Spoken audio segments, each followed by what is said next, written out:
Also, we have some on the international codes ordinance, 2021-3, 2021-3-3, 2021-3-4, 2021-3-5, 2021-3-6, and 2021-3-7.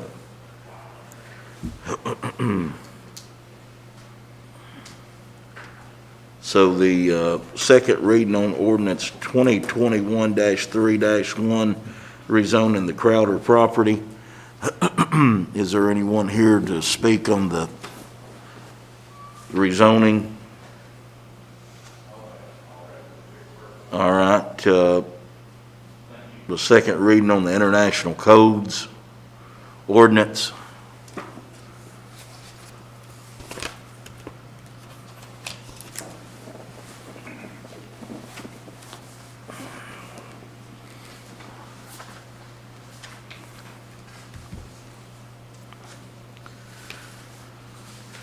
Ordinance to amend the building codes of the town of Livingston by adopting 2018 edition of the International Building Codes. Ordinance to amend the fuel gas codes of the town of Livingston by adopting the 2018 edition of the International Fuel Gas Codes. Ordinance number 2021-3-4, an ordinance of the town of Livingston adopting the 2018 edition of the International Plumbing Codes. Ordinance number 2021-3-6, an ordinance downtown Livingston to adopting the 2018 edition of the International Mechanical Codes. And then we have an ordinance amending the zoning ordinance by changing section 11-203-7.1.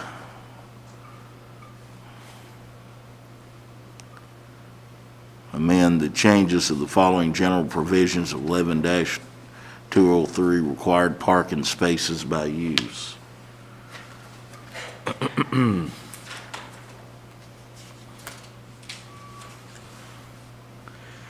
So we have posted all these for a public hearing, all these requests of ordinance changes.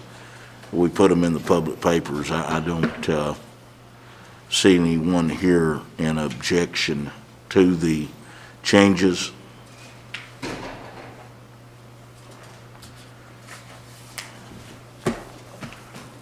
Board members, hello, Kelly.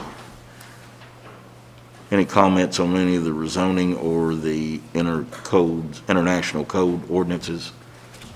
This public hearing.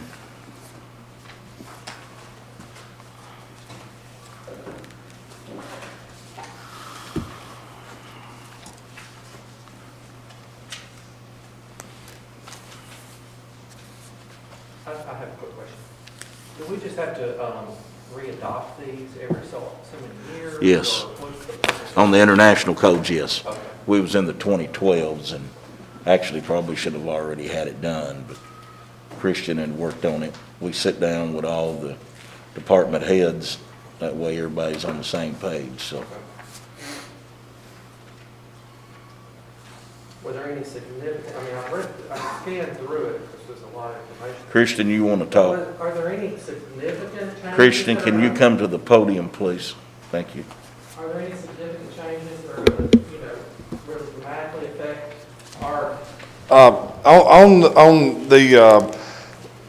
the biggest changes that we're going to be looking at is on the IBC, which is our building codes. A lot of it has to do with lumber spans, where the growth of trees, we're not using 50-year trees, we're using 20-year trees, so header spans are shortening, things of that nature. One of the big changes also is the call for sprinkling on townhouses and existing buildings. And so we haven't had existing building codes before, so we're adopting the existing building codes, which would do with a lot of our stuff that is downtown.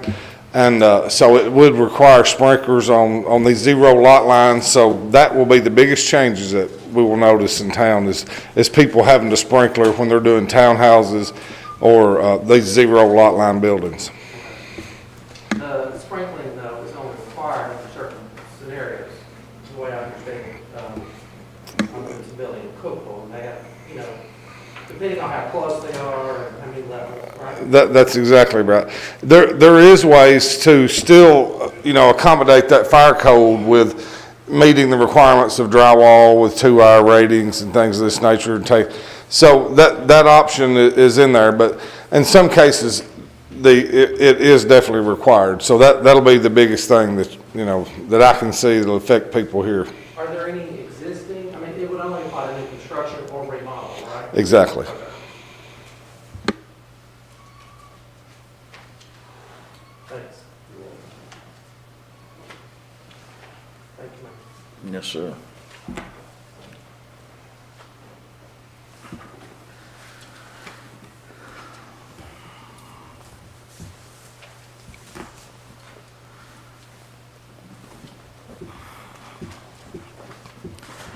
Hello, Mr. Davenport. I don't know if he heard this or not.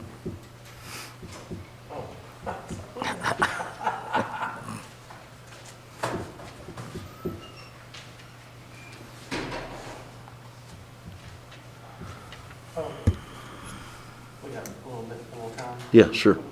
Christian, I just want to ask one more question. We do have it, clear now, the way I understand it, that if a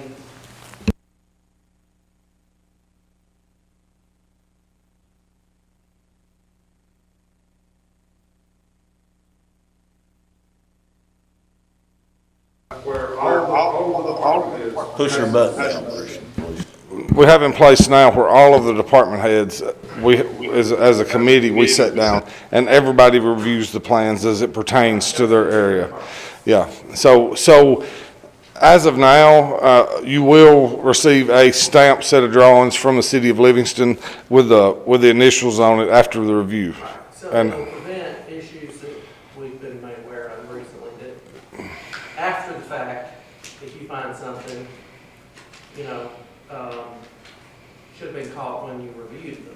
Well, it was. Building permit was issued. Now, on the specific part you're talking about, we never received a full set of drawings, and so there starts problems. So you, in the future though, you're not gonna issue a set of No. permit unless you receive full. No, it has to be a finished set of drawings with details on plumbing and electric. Your whole 9 yards has to be if it's, we got a stamp, if everybody's signature's not on it, it's not leaving here, so. Okay, great. Yeah. I think that's important for all these building people.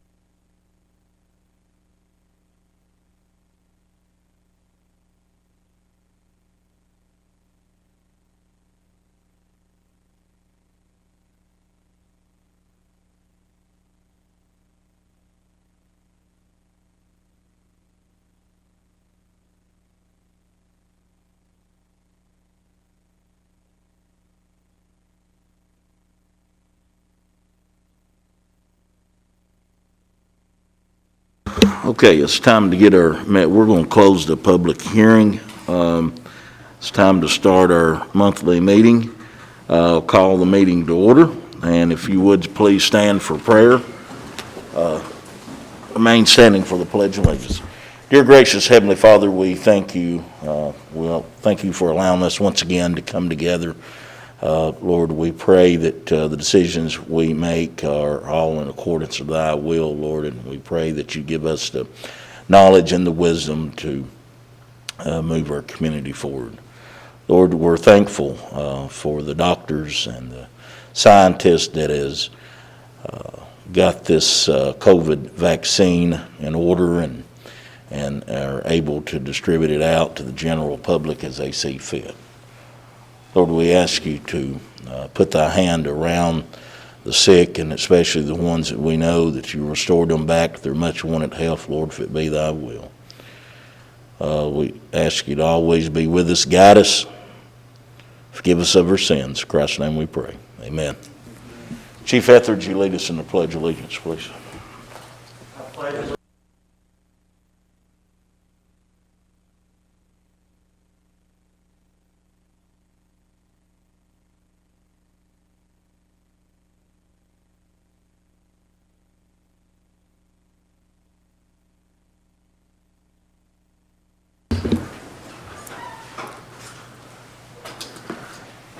Okay,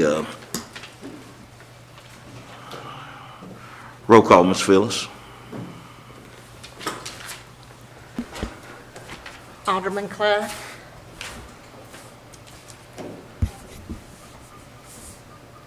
Alderman Coleman. Present. Alderman Dale. Present. Vice Mayor Dotson. Present. Alderman Langford. Present. Alderman Spett. Present.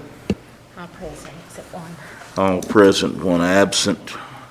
Need a motion to approve the minutes of last month's meeting.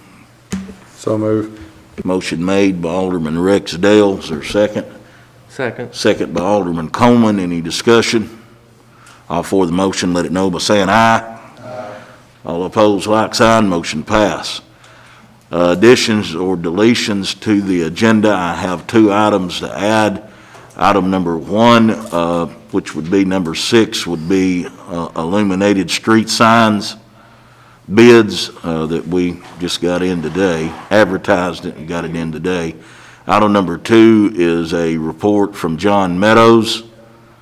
That would be item number 7. Is there any other additions or deletions?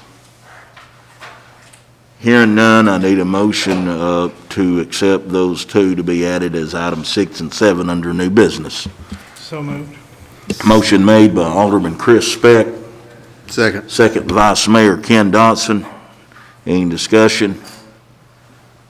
All for the motion, let it know by saying aye. Aye. All opposed, like sign. Motion passed. We add item number 6.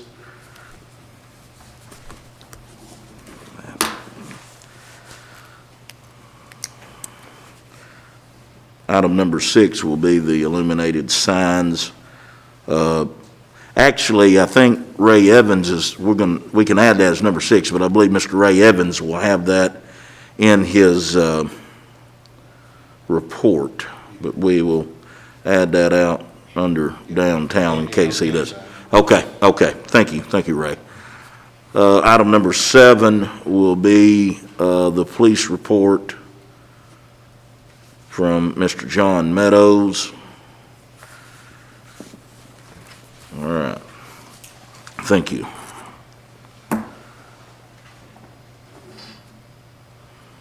Any more additions or deletions? Need a motion to accept the agenda as is? Okay, we added that, but I didn't know if we accepted it, so. Under old business, water relief contract. With us is Mr. Ridley. You all have had the contract, had time to look at it. If there's any questions to Mr. Ridley, if not, we've looked at this last couple of months. If there's no business, then we can move on. If there is, then somebody needs to make a motion or not. It's up to. Mr. Mayor, I have a couple of questions. Yes, sir. Thank you. Mr. Ridley, I've read through all this and have a couple more questions for you, please. Yes. Thank you for being here. Just to be clear, assuming that the city enters this agreement, any water customer has the option to cancel. They're automatically enrolled if we enter this contract, but any water customer has the option.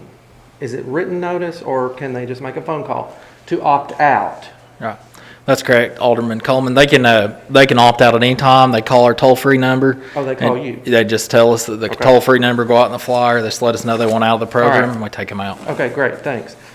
So I've clarified some things, and I've got a couple of quick questions here. We have inside and outside customers.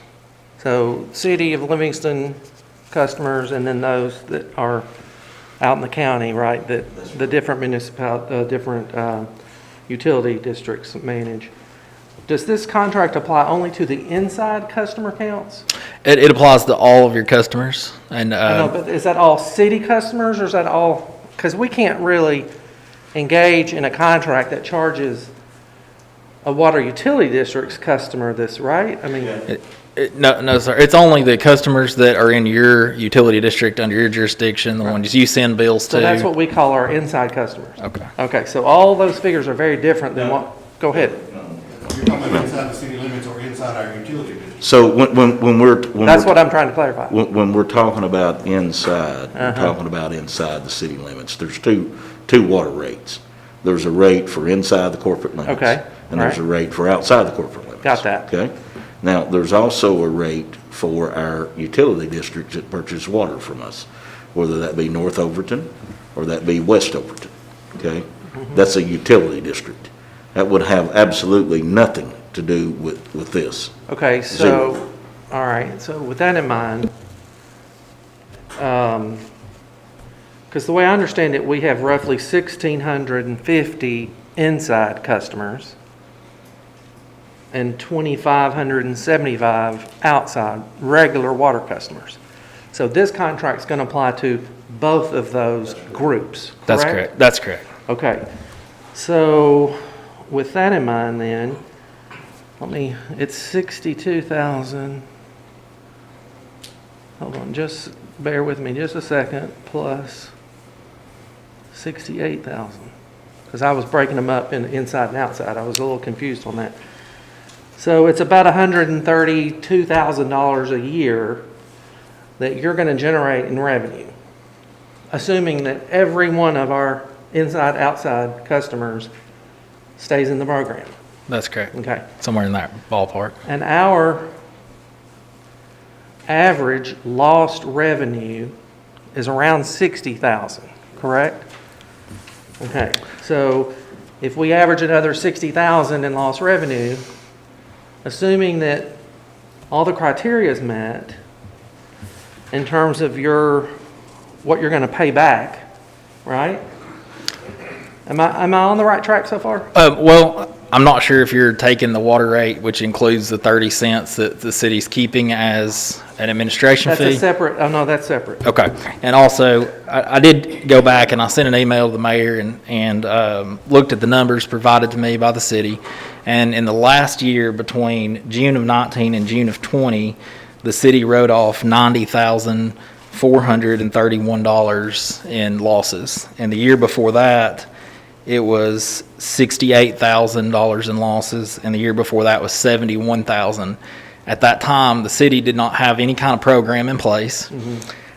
People weren't aware that they had a benefit or a program. And what we've seen is usually the claims are going to go up once you adopt our program because people have a way to get that money back. Okay. And so we took those numbers into account and assumed somewhat of an increase in the next calendar year and try to make it profitable for our company as well. Sure, of course.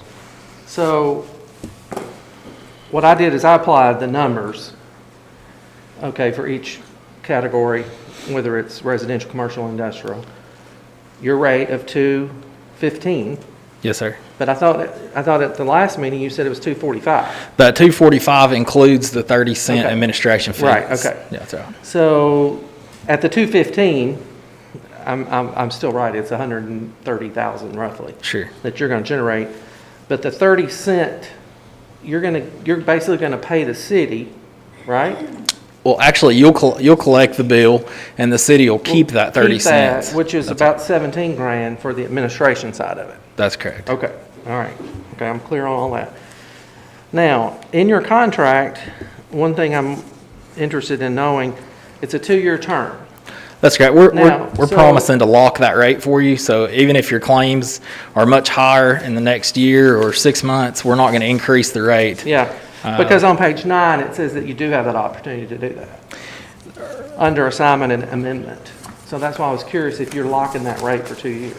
So the first 5 pages is the contract between Water Leak Is the Relief. second one the contract for the customer? The agreement second for the one is customer? the agreement with the customer. Okay, And- but it mentions in there that the rate can change. We're promising, you're the one that bills them, and Uh-huh. so we're promising you, we're not going to change the rate for 2 years. Okay. And so that service agreement is written so that at the end of the 2 years, if the rate does need to change, or if you go into a month-to-month situation, we can adjust it up or down based on your new claims. Okay, so, but your contract with the city is locked for the term period. That's correct. Okay, good. Now, on your, I'm just curious, it says under what to qualify, the leak must meet the utility's current leak policy. It must be accidental in nature. I guess my question is, in your other cities or municipalities that you have this program set up for, what percentage of the claims that are submitted are actually paid? I.e., you've got all these criteria of what doesn't qualify.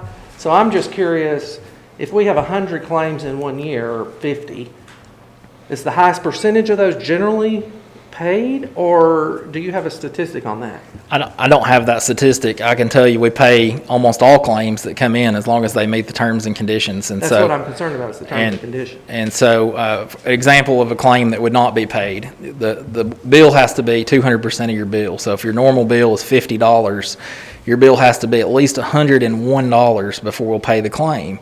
Because one, it's not a good thing for you to make a claim if you're only going to get about a $20 benefit. Sure. But that's an example where we do deny claims sometimes. Sometimes people have a normal $50 bill, their bill's at $80, they try to make a claim. Usually once we explain to them, hey, you have 2 claims, you might want to reserve those anyway because you don't want to, this one's going to get denied. Okay. They're usually okay with that. Another example where I can think that a claim was denied was a situation where someone left the water running, the utility notified them, hey, our meter's going crazy, you need to fix the leak, and they just decided not to do anything about it and waited 30, 40 days and then made a claim. And they have to shut the water off or do something to try to stop the leak within 10 days. Okay. So Is your firm pretty flexible with customers in terms of paying claims? You specify in here that they must provide proof that the repair has been made.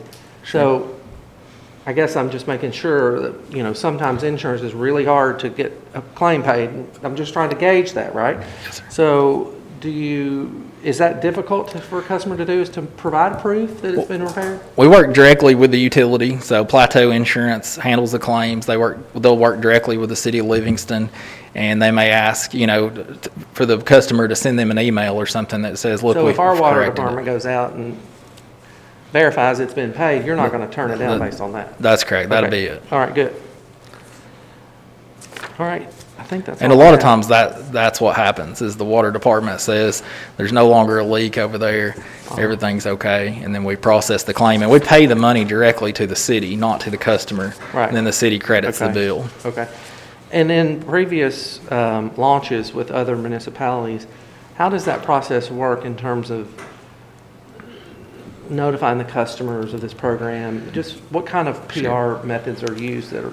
So I've already told my customer service representative to start working on a flyer for the city of Livingston, hoping that you sign up, tonight, and that we're going to send that to you in the next couple of weeks. That would go out in your water bills. It says this is what the city's adopted. It's just a small piece of paper, explains the program and the cost, and explains to them how they can opt out of the program with a full refund and those timelines. So that will be clear. It's not going to be hidden in the fine print. That's right. About not. Also, they're going to get a copy of these terms and conditions, Okay. the same ones you're seeing, in that same bill with the flyer.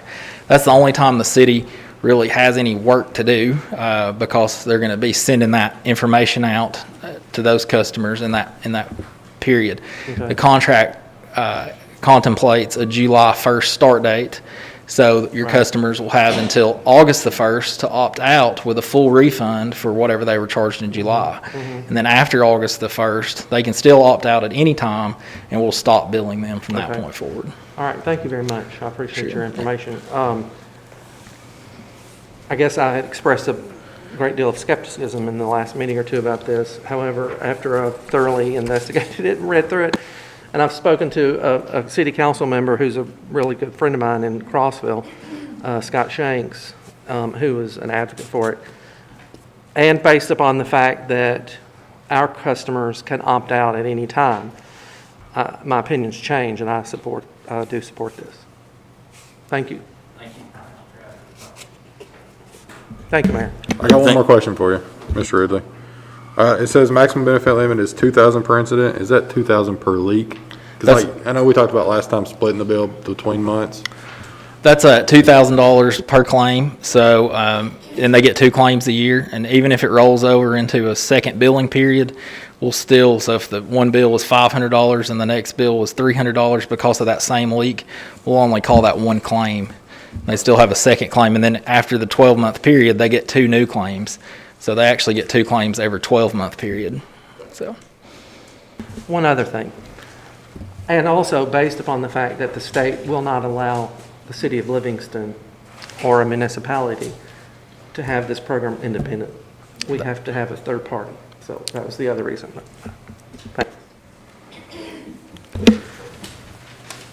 Okay, you've heard the discussion. This is an agreement. If someone wants to make the motion on water leak relief in the city of Livingston, organized and established pursuant to the laws of the state of Tennessee, the purpose of operating public water sewer supply and distribution system. Glasses on here. Whereas servicer is Tennessee Limited Liability Company and utility experience certain amount of revenue losses on customers' water and sewer accounts each year as a result of leaks and desires to decrease the economic loss in order to more efficiently service their customers. Services are in the business of providing service agreements and each individual utility customer for the purpose of paying unexpected high water/sewer bills result from leaks. And whereas the parties have determined that it is mutually beneficial to enter into this agreement to order to guarantee utility customers certain optional protections at set low rates during the term of this agreement. Whereas a resolution enacted on the 5th day of April 2021, Livingston Board of Mayor and Aldermen approved this contract, and likewise approved the execution of this contract by the mayor, city of Livingston. Mr. Meadows, have you had an opportunity to review this?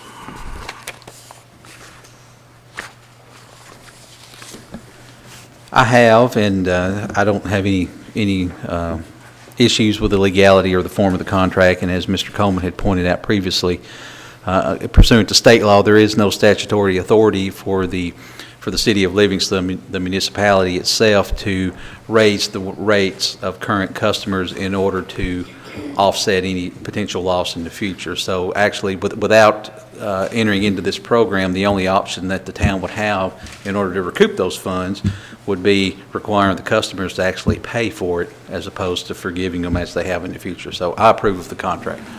Thank you. Thank you, Mr. Meadows. Is there a motion? Is any action to be took? Mr. Mayor, I make the motion that we enter into this contract effective July 1st. Motion made by Alderman Kelly Coleman. Is there a second? Second. Second by Alderman Chris Speck. Any discussion? Roll call, Ms. Phillips. Alderman Dale, Yes. Vice Mayor Dotson, Yes. Alderman Langston. Yes. Alderman Speck, Yes. Alderman Coleman, Yes. motion passed. Motion passed. Item number 2, Mr. Greg Davenport, J.R. Wofford and Company, and Mr. Jared L. Kennedy. Mayor, may I be recognized just for a moment? I just want to say thank you all, and the mayor has my personal cell phone number. If any of you ever have a need or question, you can reach me anytime. I'm going to leave this contract with your city attorney, if that's okay. Thank you. Mr. Davenport. Mayor and council, I appreciate the opportunity to attend remotely this evening. And what I want to do is just update you on where we stand with our part of the leakage rehabilitation for the city of Livingston. There's really 2 components we're working on right now. We have got your water system. There's basically 3 major pressure zones. There's the city of Livingston standard pressure zone, there's the Hillham high pressure zone, and then there's the Monroe pressure zone. And we have got your maps put together, and we have identified locations for what we call zone meters. And the purpose of these zone meters is to try to split the system into separate areas and look at the water that flows to each area in the hopes that we can say there's an abnormally high amount of water going in this direction or not. we're editing those maps right now, and we intend by the end of this week to set up a meeting with the city face to face over this and to discuss the next steps. We probably on some of these may want to bid this work out just because of the number of them. But we want to talk to Jerry Dale and Curtis about the possibility of doing some of this work in-house. Some of these meters in major areas will uplink to your existing controller monitoring system so you can see real-time data. And some of them will be like manual meters where operators can go out there and read them, say, at 10 o'clock at night, and then read them again at 4 o'clock and 5 o'clock in the morning, and just get an idea if the usage in that area is higher than it should be. So that's the first component. The second component is we have, we're just about done surveying with the field engineering survey for the water system rehabilitation project, which y'all will remember is funded by a $600,000 community development block grant. Those survey notes will go into our drafting department next week, and I hope within about 30 days to have a draft set of plans. Now, I don't know that this is going to have a dramatic impact on your overall leakage, but it certainly will reduce leakage when compared to the lines we're replacing. And the other thing it also does is it increases fire flow in the downtown areas, or availability to fire flow.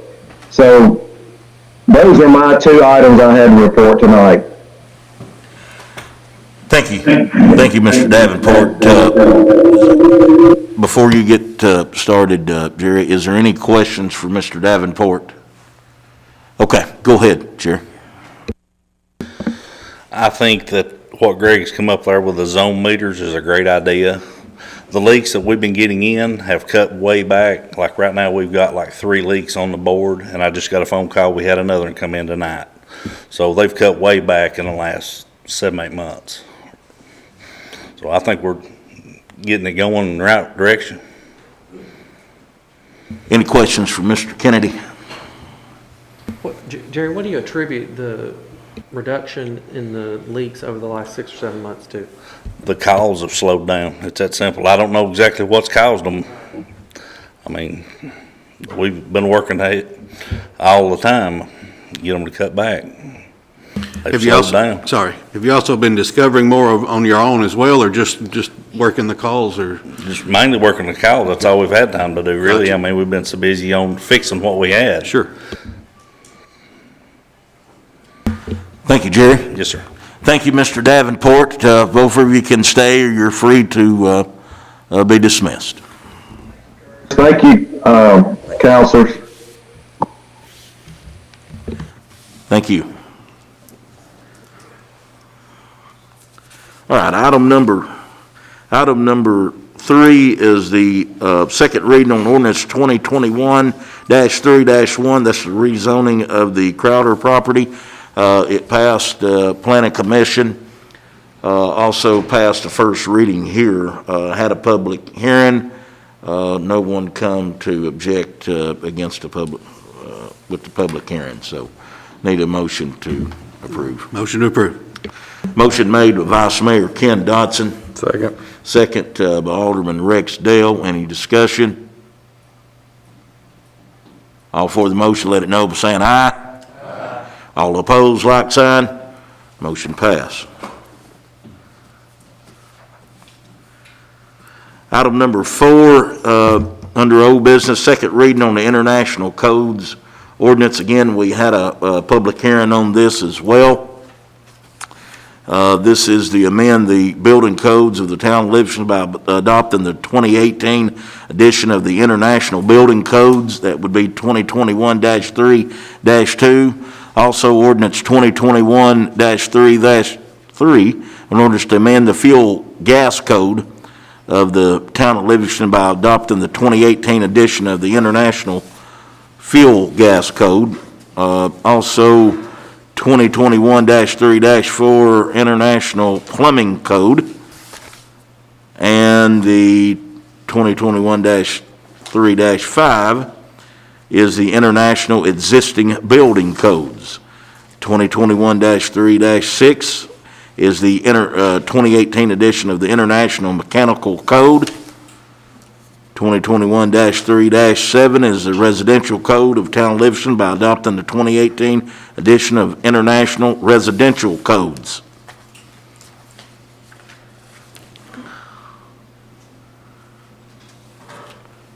Also, an ordinance amending the zoning ordinance Livingston, Tennessee by changing section 11-203.7.1. Second reading on that and the adoption. That's what we've got here.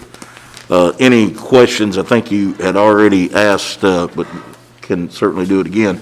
Any questions for Christian on these international codes additions?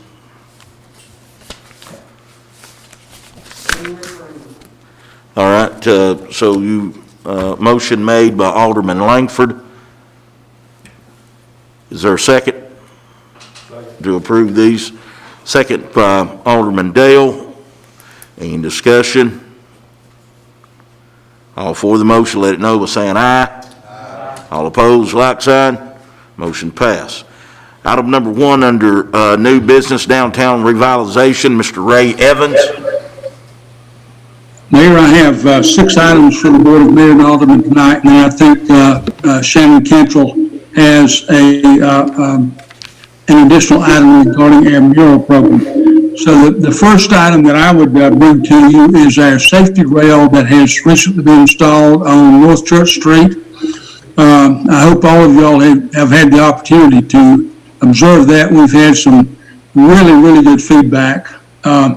And I would especially like to show my appreciation to our committee member, Arnold Proctor, who sort of headed up that program for the committee, but also TCATs who fabricated the rails, and the City of Livingston street crews who installed those.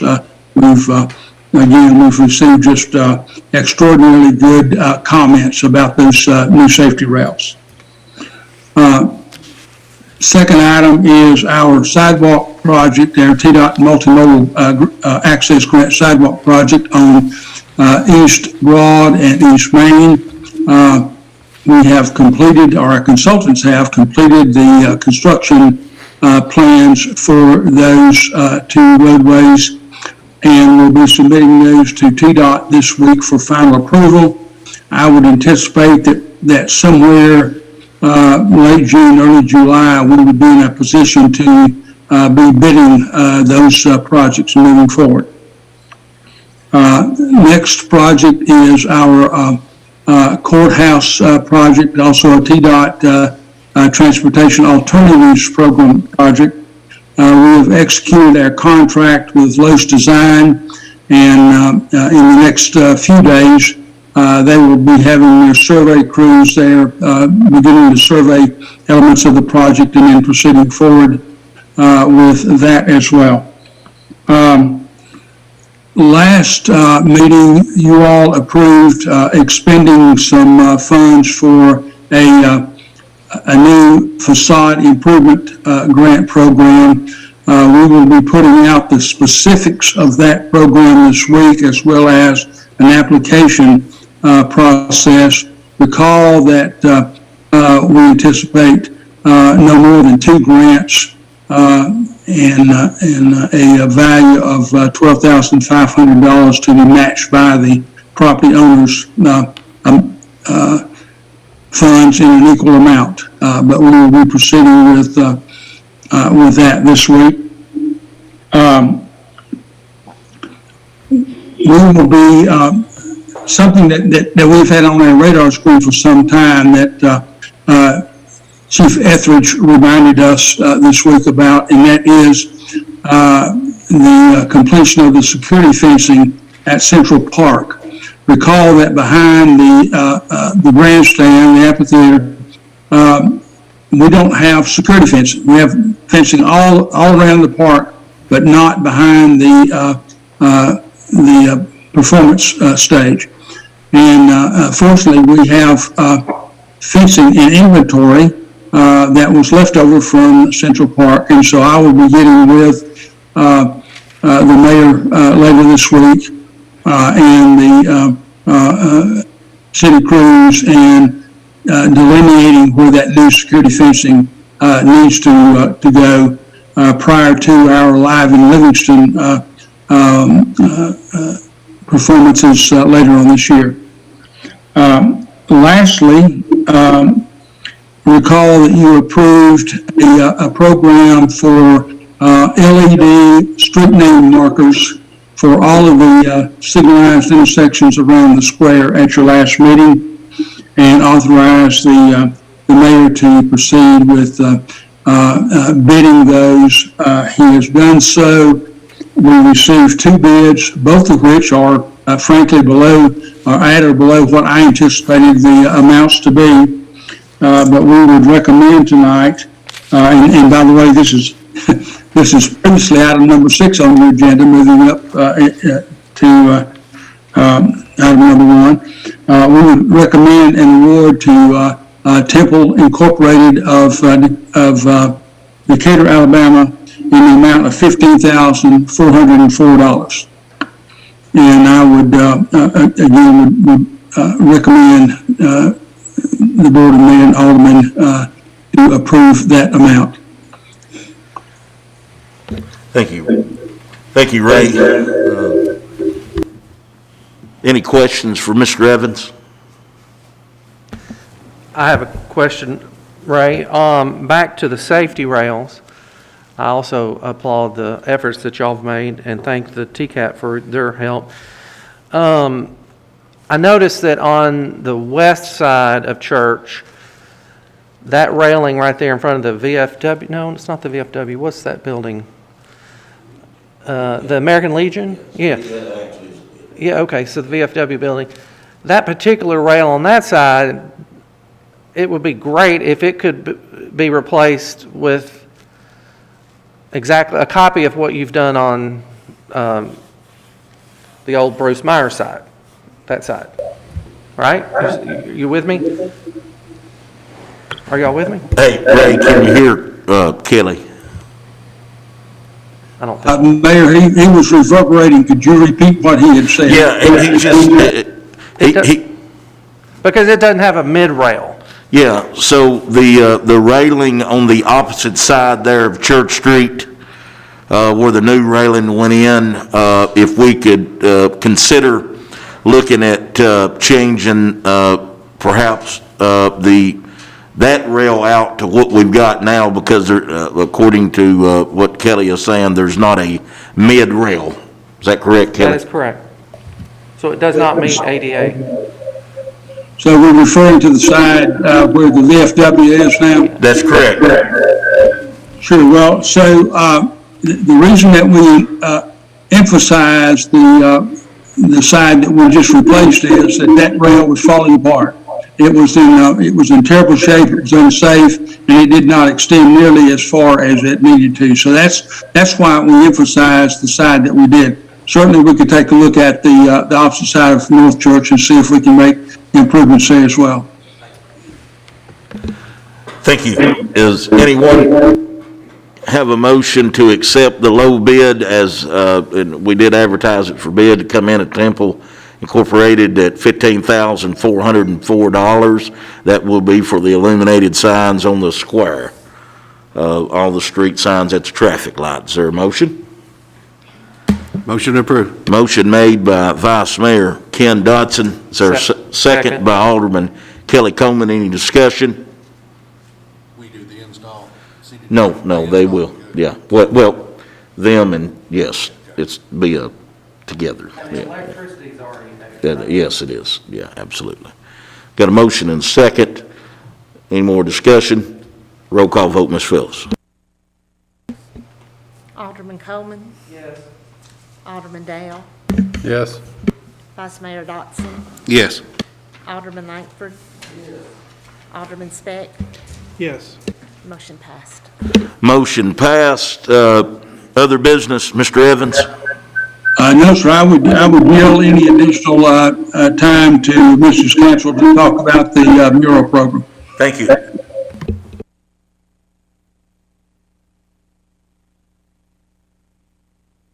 Alderman.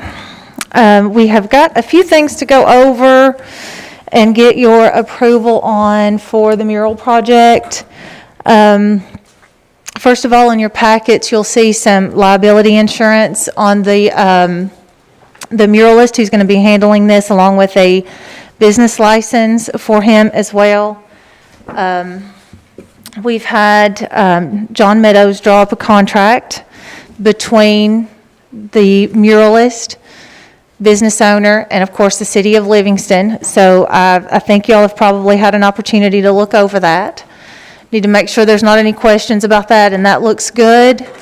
And then, I hate to interrupt. no, you're fine, go ahead. Do you have any samples of this muralist? I am getting to that. I didn't see them. No, I didn't have it already, unfortunately, prior to that, but I do have a proposed mural for Linda Terry's building, which is the building that the bakery is in now.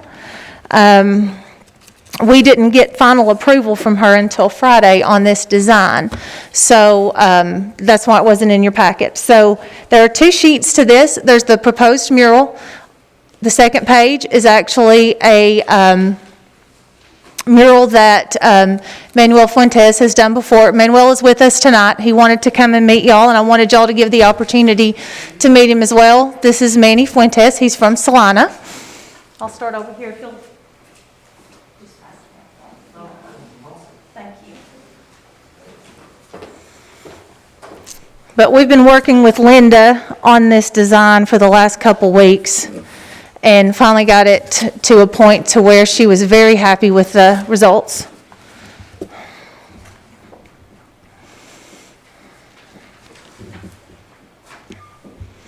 And hers wasn't the only building that was part of this mural project, but this is the only one we're dealing with right now. The other design will come before the next meeting, and then we'll bring it before you at the next Board of Aldermen meeting in May. Where was this one installed? He did that one in White House. White House. Mhm. About 150 foot long. It's on a building in, Limon. Right, the giant building. Okay, and you're from Salina? Well, I grew up in Solana. Yeah, okay. I was born in Mexico and just grew up in Solana. And Manny, if you want to come up here, you can. Keep in mind that mural that you're looking at, it was done in a digital format that didn't give a lot of room for realistic look. So that is just a mock-up so you can kind of get an idea of what it might look like on the building. It will be more realistic. Me and Manny had this conversation a few days ago. It'll be a lot more realistic on the building. The colors will probably not be quite as over the top. it'll be a lot more impressive also, because Come seeing it in person and seeing it on paper is a lot different. That wall, I didn't take measurements, but from what I've seen, I believe it's about 80 or 100 foot long. And I'm gonna go as high as I can with it, because I'm working off a ladder and I think a lift. So we're gonna make it as big as possible and kind of try to make it like a rock show, give you the best representation we can for your town. Thank you. Thank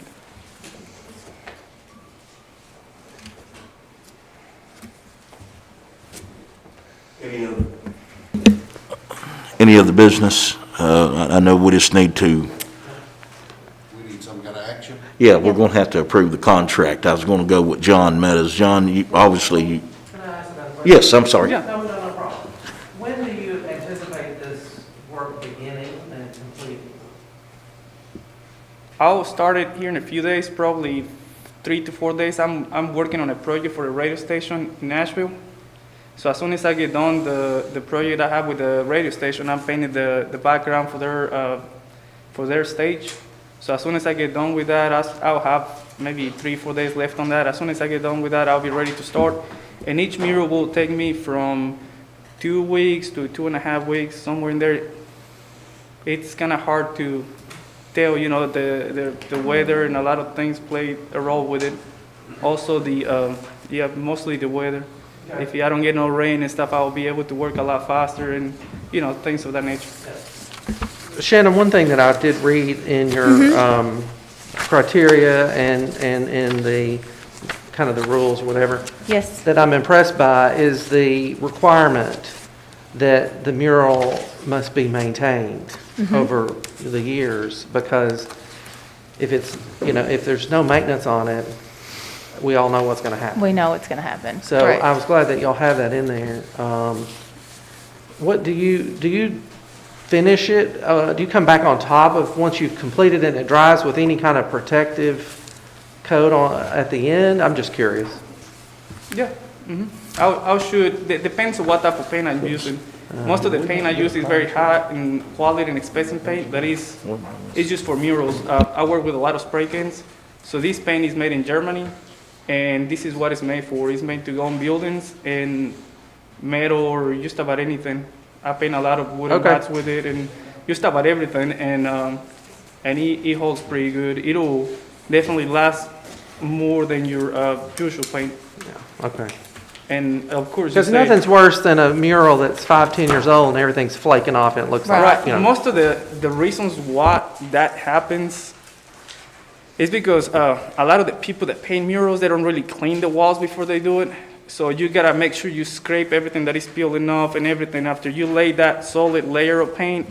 When I paint, normally I lay different layers, so you have a thick coat of paint. And I mean, the sun is gonna eat it regardless of anything, but the older it looks, the cooler probably it'll look too. So. Okay, great. Fortunately, that's a north-facing wall, so it's not gonna get direct sun. Yeah, well, that's awesome. Shannon, what's the process for going to the second mural?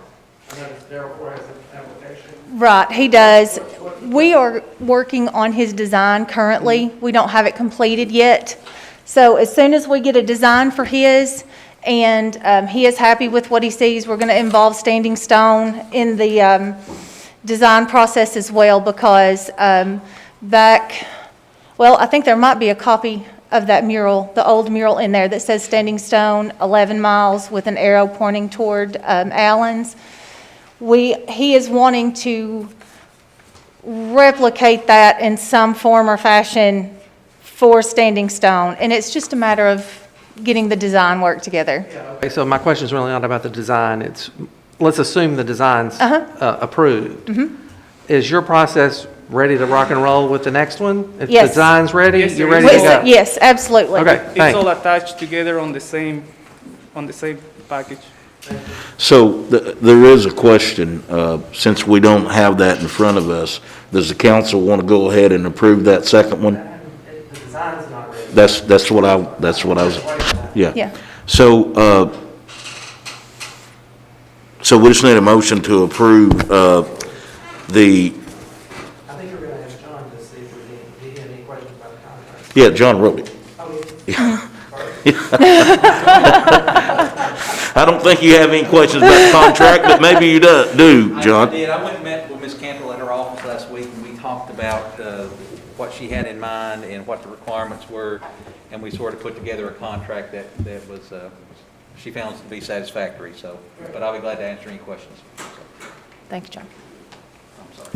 I see there is insurance and and license here, so we just need to approve this application from Ms. Terry, and also approve for me to go in and sign the contract that our attorney has written up for us for Mr. Manning. Is there a motion? Motion to approve. Motion made by Alderman Rex Dale. Is there a second? Second. Second, Vice Mayor Ken Dodson. Any discussion? Just a quick question. Kelly pointed out that there's maintenance in that contract. What happens if they don't? If they're encouraged to, but if they just choose not to maintain it, is there? And that is in the contract. John, you want I to, believe if you've so. got it in front of you, I don't know if you do. Sorry, I studied It's it. the contract, I mean, if they breach the contract, if either of the three parties were to breach the terms of the contract, then the other parties would have potential cause of action against them. Thank you. And to be a little bit further, in the contract, it is up to the property owner to keep that sign up, to keep the mural up, okay? All right, we have a motion and a second. Any more discussion? All for the motion, let it know by saying aye. All opposed, like sign. Motion passed. Any other business, Ms. Cantrell? No, that's all. Thank you. all. Thank you. Look forward to working with you, Manny.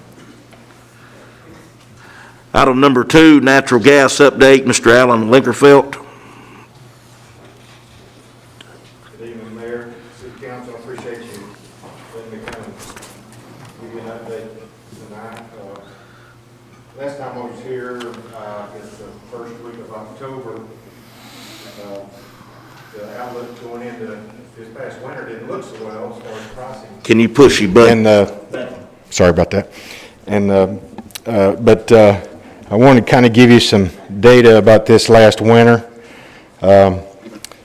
We subscribe to a weather service that we pay for to try to help forecast regional weather.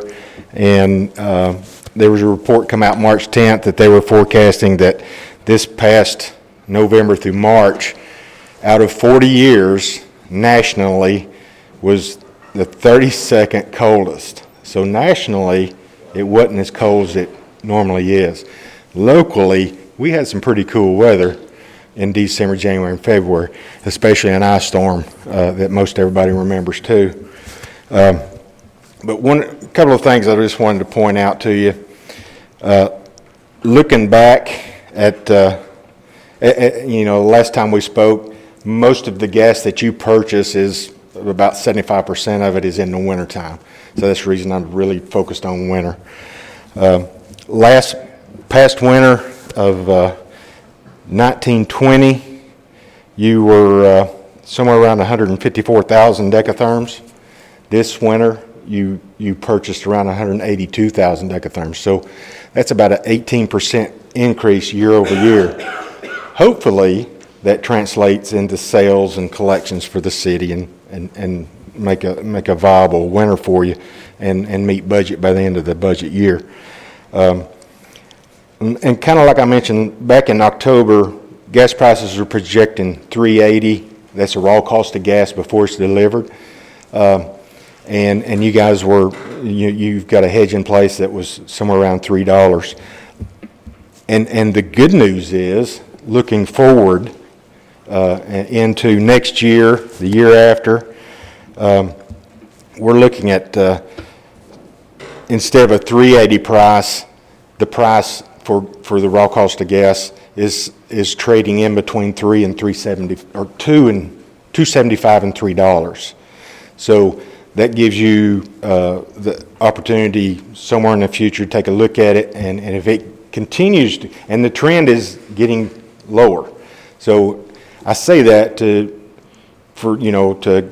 give you an idea of, well, if it continues to get lower, maybe we want to look at future purchases into the future. Beyond, I think that right now you're hedged through March of 23, so we don't want to look at 24, 25, those months. So, but overall, you should have seen a good winter as far as purchases and gas sales. And the future outlook looks good, because for the next 4 to 5 years, that we can see liquidity out is about 5 years. So once you look beyond 5 years, you can't really do anything about that because it doesn't really trade that far out. But it looks like gas prices are going to be flat for a while. That's been, we always going to see weather anomalies like we did back in February. Some of cold, the ice storms, things of that nature that can cause havoc. But overall, you should be in fairly good shape.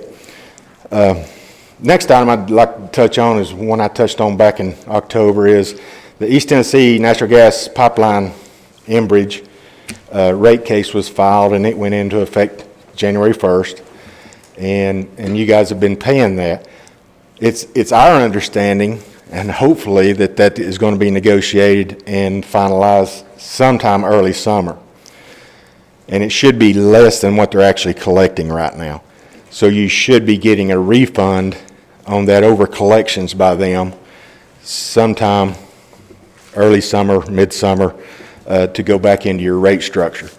I think you guys are on a June 30 fiscal year, so it's probably going to be something that you have to deal with next budget, but still they should be able to get a check to you to refund some of that collections.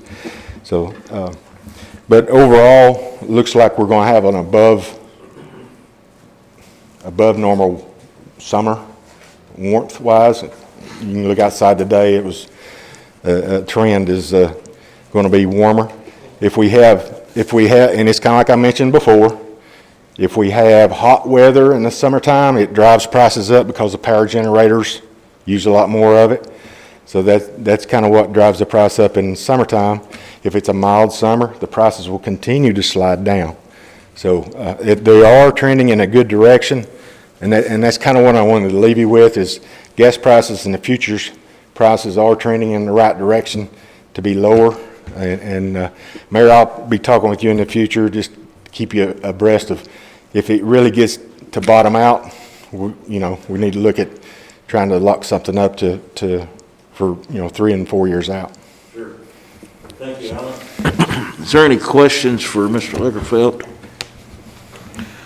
If not, we sure appreciate you coming and giving us a natural gas update. Absolutely. Thank you very much, and have a safe trip back. Thank you. Appreciate your business. Thank you.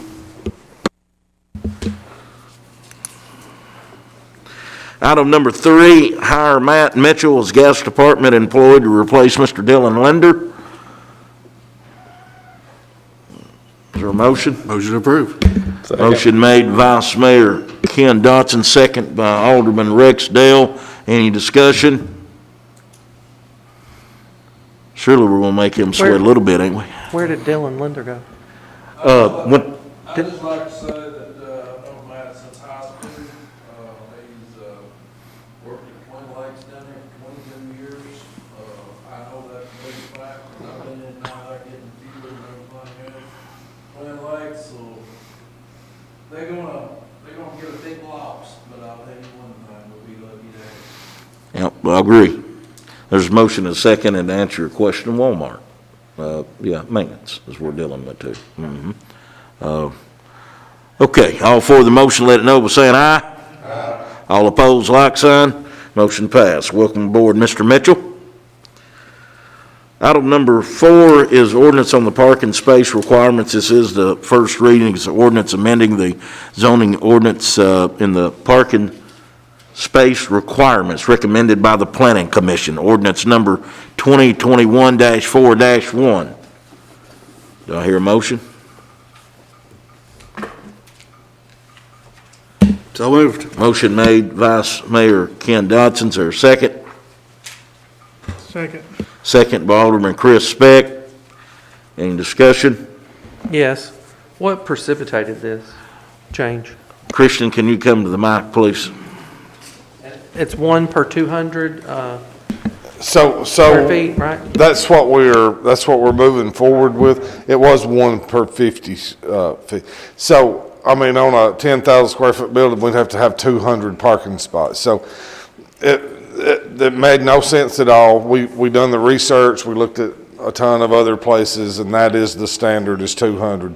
ICC, I turned in some paperwork, I don't know if you have it, but in the book, it actually is 250, but we decided to go with 200 and improve the parking spots for our retail business. Yeah. Thank you. There's a motion and a second. Any more discussion?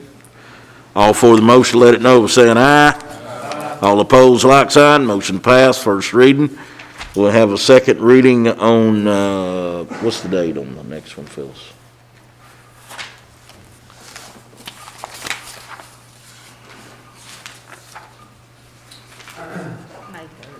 Second reading will be May 3rd at 5:50. We'll have public hearing, and then we'll have the second reading. Item number 5, property maintenance update, Mr. Christian Mansell.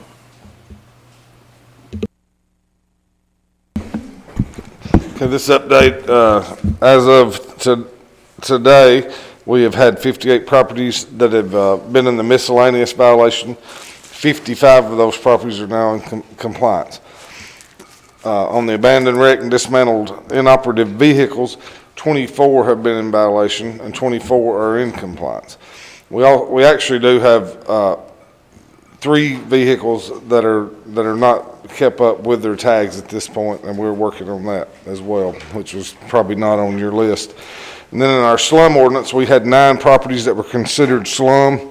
We have 1 property that is ongoing, is in the hand of our designated agent that is working with them. 4 have been boarded up and safe. 2 have been torn down by the owner, and 2 have been restored at this time. Anybody have any other? Any questions for Mr. Mansell? Yes, Mayor. Go ahead. I had a couple of calls on a particular property that continues to be an issue that continues to fail to meet our property maintenance codes. And so last Wednesday, had the opportunity, and I asked the mayor if he and I and Christian could drive around. And so we took an hour or two and drove around town and looked at a lot of the properties that have been cleaned up and had been, through this process. And I just want to say, we've made a lot of progress. I think we kind of agreed that we've got 3 or 4 that, continue to be big challenges. But I just want to applaud Christian. We've made a lot of progress. I know we've got a lot more to do, but I think we've come a long way. When I read through here, I've got just one question on this Premier Leasing, the Broad Street, the old block plant.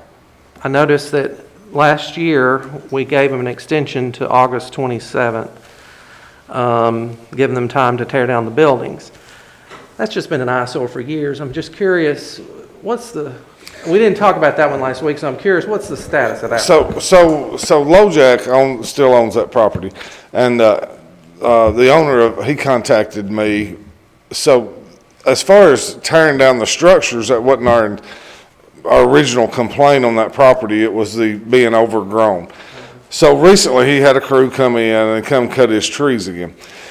He had a crew that was close at that time, back around August, that, he was going to send up here with a track hoe. It was of his own accord that he was wanting to demolish those properties. I don't know whose phone that is. I'm sorry. So he, we had him under, I think, the miscellaneous code, which he had cleaned up. Now, he is still planning on tearing those buildings down. He just seems to be having a hard time finding getting the track hole brought in and ripping those down. Yeah, that's fine. He did have it cleaned up again. All right. So I was just reading here, it just says tear down. So I didn't, like I said, we didn't talk about that one, but, okay, so the other property that we've talked extensively about on East Stinson Street, that property has been operating for maybe a year or 2 on temporary power. That house burned. It had a fire inside, and so they lost their main sources of power, and they've applied for and received a temporary power. So they're basically running extension cords off the temporary power to, power a few things in the house.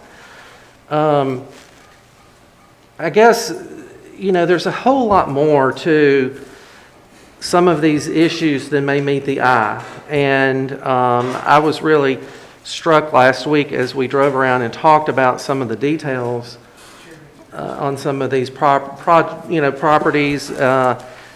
It's not so easy all the time to go in and just do a quick fix, but I do applaud the efforts that the city's making. I think that we've talked to the Upper Cumberland Electric about how long a home can operate under temporary power that doesn't appear to be making improvements, the intent of a temporary power.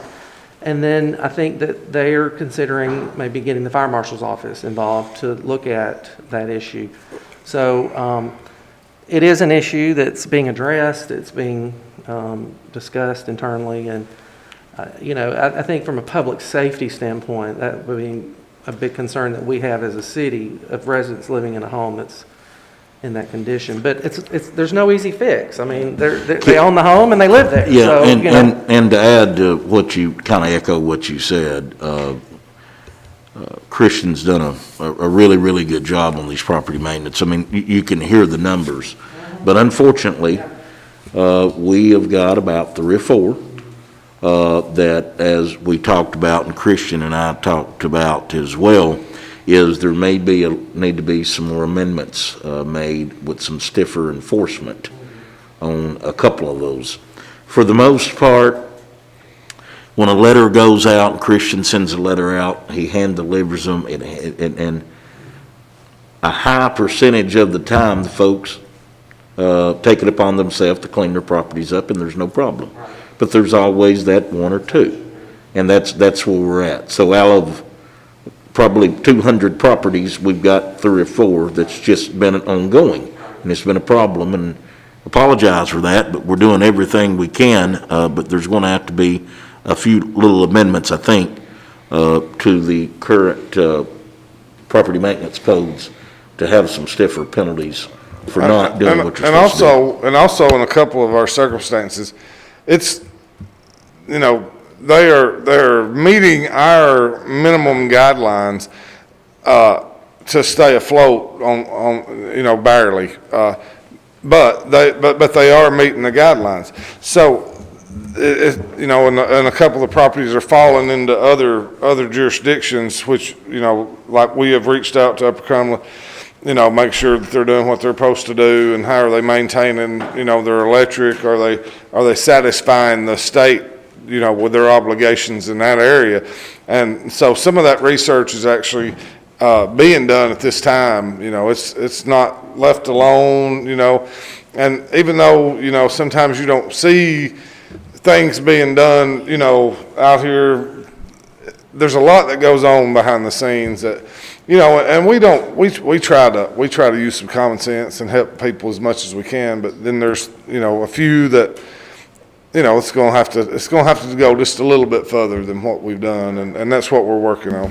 Thank you, Christian. Any other questions? Thank you, Christian. All right, Ray Evans took care of number 6. We'll go number 7. Police report, Mr. John Meadows. Mayor, Alderman, I just wanted to address the board just briefly, and this is strictly for informational purposes only. But since the last meeting we had, I became aware of a situation where some funds had went amiss from the Livingston Police Department. The police chief himself notified District Attorney General Bryant Dunaway to this fact, and I can confirm with the board at this time that I have spoken with General Dunaway, and he has confirmed that he has opened up a TBI investigation has been opened up to look into that. In addition, reports were made to the Comptroller's Office, and the Comptroller's Office has also opened up an investigation. And according to General Dunaway, the TBI and the Comptroller's Office are coordinating with each other, and that investigation is ongoing at this time. I don't have any other details to present or discuss because I'm not privy to the ongoing investigations, but this is just to let you all know that is in fact taking place. I'm also aware of the fact that I believe the police consultant, Rex Barton from MTAS, is scheduled to be on site at the Livingston Police Department, I believe the week of April the 16th, for purposes strictly of reviewing policy and procedures and security and things of that nature, for purposes of trying to ensure that proper measures are put in place to prevent anything like that from happening in the future. So, thank you. Thank you, John. No other items on the agenda. Need a motion to adjourn. So moved. Motion made by Vice Mayor Ken Dodson. Is there a second? Second. Second by Chris Beck. All for the motion, let it know by saying aye. All opposed, like sign. We're adjourned.